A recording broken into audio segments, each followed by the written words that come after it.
வணக்கம். நான் ஸ்ரீரங்கம் ரவி உங்களோட பேசிகிட்ருக்கேன். இது துலாம் ராசிக்கான 2017 வருடத்திய ராசி பலன்கள். துலாம் ராசி, இந்த ராசிக்கு அதிபதி சுக்கிரன்.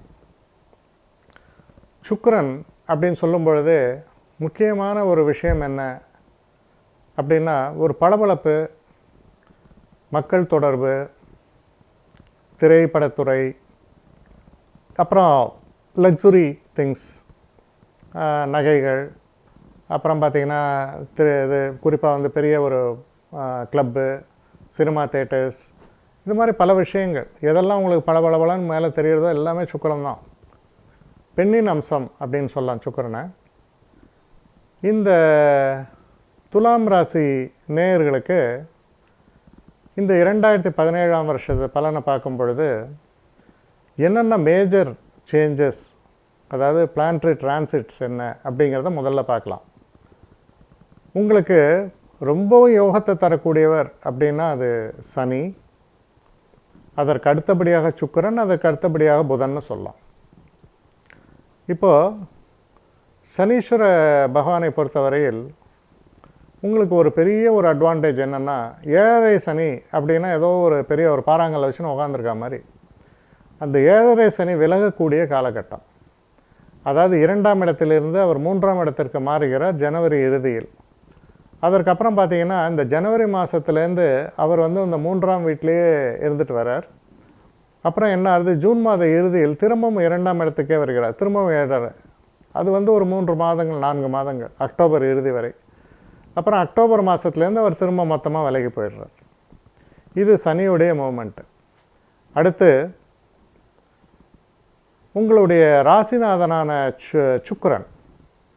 இந்த சுக்கிரன் பார்த்திங்கன்னா பிப்ரவரி மாதம் தொடங்கி மே மாதம் இறுதி வரை மீனத்திலேயே இருக்கிறார். இது உச்ச வீடு, ஆனால் 6ஆம் வீடாக வருகிறது. அடுத்து ராகு கேது பயிற்சிகள். ராகு கேது பயிற்சிகளை பொறுத்த வரைக்கும் ஆகஸ்ட் மாதம் ராகு 10ஆம் இடத்திற்கும் கேது 4ஆம் இடத்திற்கும் மாறுகிறார்கள். அதுக்கப்புறம் குரு பகவான், இந்த குரு பகவான் 12ஆம் இடத்திலிருந்து உங்களுடைய ராசிக்கு மாற்றம் பெறுகிறார். இது செப்டம்பர் மாதம் 12ஆம் தேதிக்கு பிறகு. சரி, இப்போது முதல் 3 மாதம் எப்படி இருக்குன்றதை நம்ம பார்க்கலாம். ஜனவரி முதல் மார்ச் மாதம் வரை, அப்புறம் 2வது குவார்ட்டர்னு சொல்கிறது ஏப்ரல் மாதம் தொடங்கி ஜூன் மாதம் வரை, 3வது குவார்ட்டர்னு சொல்கிறது ஜூலை மாதம் தொடங்கி செப்டம்பர் மாதம் வரை, 4ஆம் குவார்ட்டர்னு சொல்கிறது அக்டோபர் தொடங்கி டிசம்பர் வரை. இப்போ ஃபஸ்ட் குவார்ட்டர் ஜனவரி முதல் மார்ச் வரை 2017 வருஷத்தில் நம்ம எடுத்து பார்க்கும் பொழுது, ஜனவரி மாதம் என்பது உங்களுக்கு ரொம்ப அற்புதமான மாதமாக அமைய இருக்கிறது. எல்லா விதமான ஒரு பிளானட்டரி பொசிஷன்ஸும் ரொம்ப நல்லா இருக்குது. இந்த காலகட்டத்தில் அந்த 7.5 சனி என்பது விலகுகிறது. அது ரொம்ப ரொம்ப முக்கியமான ஒரு விஷயம். இது விலகுவதால் பெரிய அளவு நன்மைகள், பெரிய மாற்றங்கள், அதாவது நீங்கள் செய்கிற வேலையில் பெரிய ஒரு மாற்றங்கள் ஏற்படுறது. உங்களுக்கு வந்து அப்போ ஒரு பெரிய, அதாவது தனிப்பட்ட வாழ்க்கையில் வந்து நின்று போன திருமணங்கள் தாமதங்கள், அப்புறம் சில சுபகாரியங்களுடைய தடைகள் எல்லாமே விலகும். குடும்பத்தில் ஒரு சந்தோஷம் ஏற்படும். வெளிநாடு சுற்றுப்பயணங்கள்லாம் போகணும் அப்படின்னு நினச்சவங்களுக்கு அதுக்கான ஒரு வாய்ப்புகள் கூட பெருகும். தொழில் சொந்தமாக தொடங்க வேண்டும் என்று நினைப்பவர்களுக்கு அதற்கான வாய்ப்புகளையும் ஏற்படுறது. அதனால் இது ஒரு அற்புதமான காலகட்டமாக தெரிகிறது. அப்போ ஜனவரி முதல் மார்ச் மாதம் வரை நம்ம எடுத்து பார்க்கும் பொழுது ரொம்ப ரொம்ப சிறப்புகளை கொண்ட ஒரு மாதமாக இது விளங்குகிறது.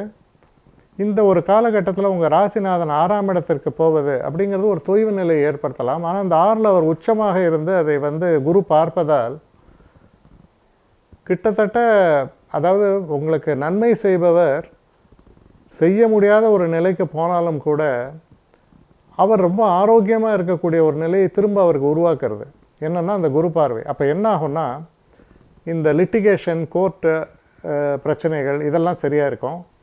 உடம்பில் வந்து ஆரோக்கியம் என்பது ரொம்ப சிறப்பாக இருக்கும். ரொம்ப பிரச்சனையில் உடல்நிலையில் இருந்தவங்க கூட அதுலேருந்து தேறி வெளியில் வரலாம். அதனால் இந்த மாதிரியான ஒரு அட்வான்டேஜுக்கெல்லாம் வந்து ரொம்ப சிறப்பாக அமையிறது. எப்போவுமே எதிரிகள் இல்லை அப்படின்னு சொல்லும் பொழுது மனசில் ஒரு நிம்மதியும் சந்தோஷமும் இருக்கும். அதை தருகிறார் சுக்கிர பகவான் உங்களை பொறுத்தவரையில். அடுத்து ஏப்ரல் மாதம் தொடங்கி ஜூன் மாதம் வரையில் எப்படி இருக்கிறது அப்படின்னு பார்க்கும் பொழுது, இந்த காலகட்டத்தில் தொடர்ந்து அற்புதமான முன்னேற்றங்கள், மேலே மேலே முன்னேற்றங்கள், சில அரிய வாய்ப்புகள். அதுவும் திரைப்படத்துறையில் இருக்கிறவங்கலாம் பார்த்திங்கன்னா பெரிய பெரிய அது ஓப்பனிங்ஸு வெயிட் பண்ணிகிட்டு இருக்கவங்களுக்கு நல்ல ஓப்பனிங்ஸு. அதே மாதிரி ஒரு புதுசாக வந்து அக்ரிமெண்ட் சைன் பண்ணுறது, ப்ரொடியூசர்ஸாக இருக்கிறவங்க வந்து சில மேகா ப்ராஜெக்ட்ஸ் எல்லாம் கமிட் பண்ணுறது, இந்த மாதிரியான ஒரு விஷயங்கள்லாம் இந்த காலத்தில் நடக்கும். ஓரளவுக்கு பார்த்திங்கன்னா எல்லாமே வந்து ஒரு பசுமையாக தெரியக்கூடிய ஒரு காலகட்டம் சொல்லலாம். அவங்கள பொறுத்த வரைக்கும் ரொம்ப சிறப்பான ஒரு முன்னேற்றங்கள். இதில் படைப்பாளிகள் வந்து அற்புதமான படைப்புகளை தரக்கூடிய ஒரு காலகட்டம். மேலே மேலே முன்னேற்றங்களையும் மன சந்தோஷத்தையும் தைரியத்தையும் தன்னம்பிக்கையும் தரக்கூடிய ஒரு காலகட்டம்னு சொல்லணும். அவ்வளவு அற்புதம். ஏன்னா 3ஆம் இடத்தில் இருக்கக்கூடிய சனி வந்து உங்களுக்கு நல்ல தைரியத்தையும் மனோ தைரியத்தையும் ஒரு நல்ல ஒரு கீன் இன்டெலிஜென்ஸும் கொடுப்பார். அதே மாதிரி உங்களுக்கு வந்து இந்த நேரத்தில் மே மாதம் இறுதி வரையில் இருந்த சுக்கிரன் 6லிருந்து 7க்கு மாறுறார். அதனால் பார்த்திங்கன்னா அந்த ஒரு தனிப்பட்ட ஒரு செல்ஃப் கான்ஃபிடென்ஸுங்கிறது ரொம்ப பிரமாதமாக மேலே வர ஆரம்பிக்கும்.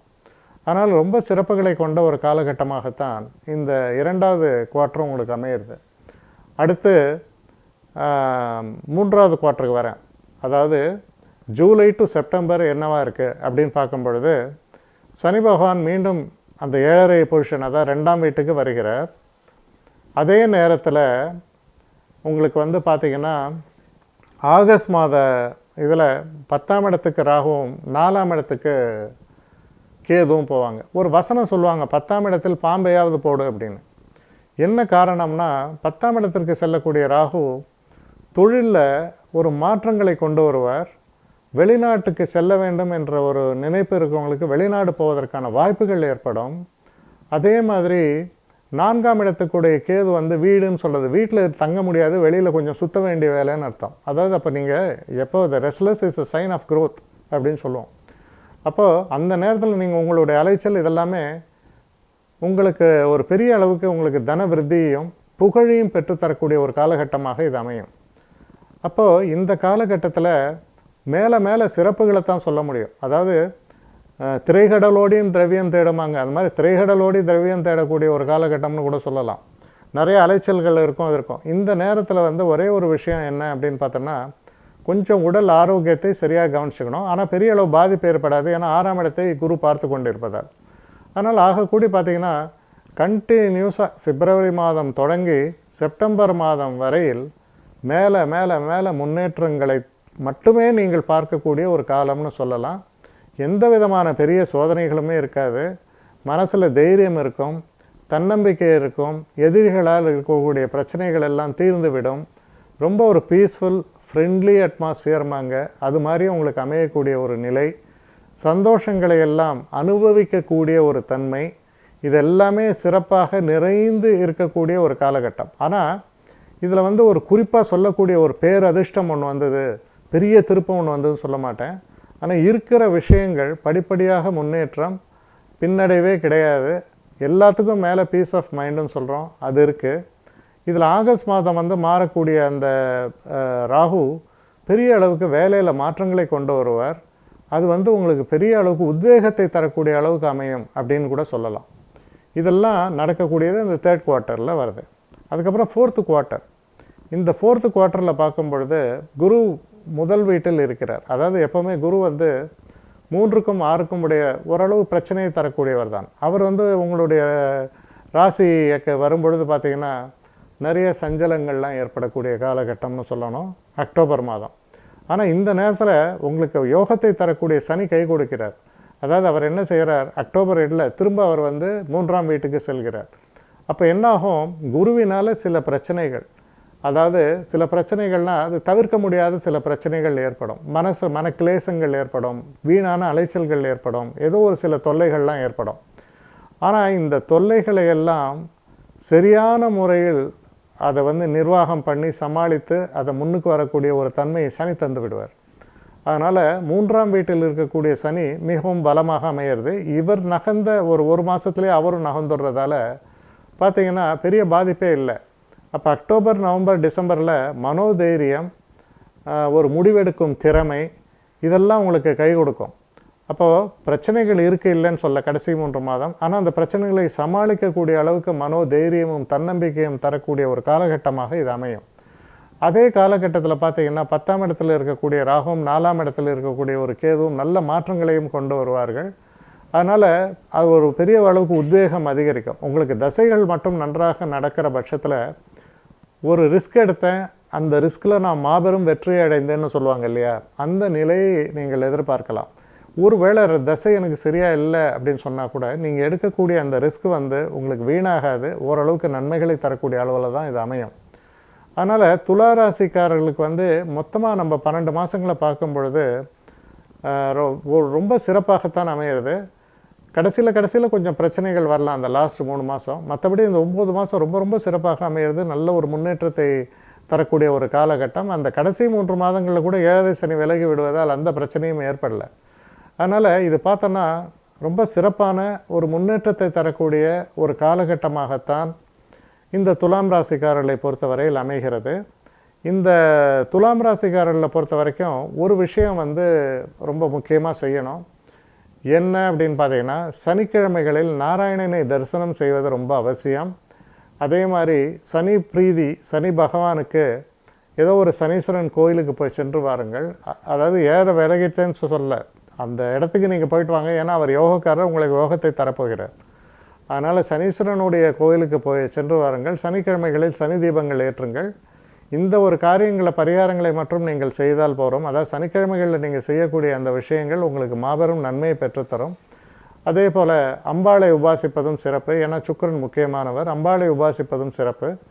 இது 2 விஷயத்தை நீங்கள் வந்து சரியான முறையில் பின்பற்றும் பொழுது உங்களுக்கு இந்த வரக்கூடிய 2017 பெரிய அளவுக்கு உயர்வை தரக்கூடிய நல்ல ஒரு வருடமாக அமையும் என்பதில் உறுதியாக நம்பலாம். இத்துடன் இந்த துலாம் ராசி பலன்களை நிறைவு செய்கிறேன். வணக்கம்.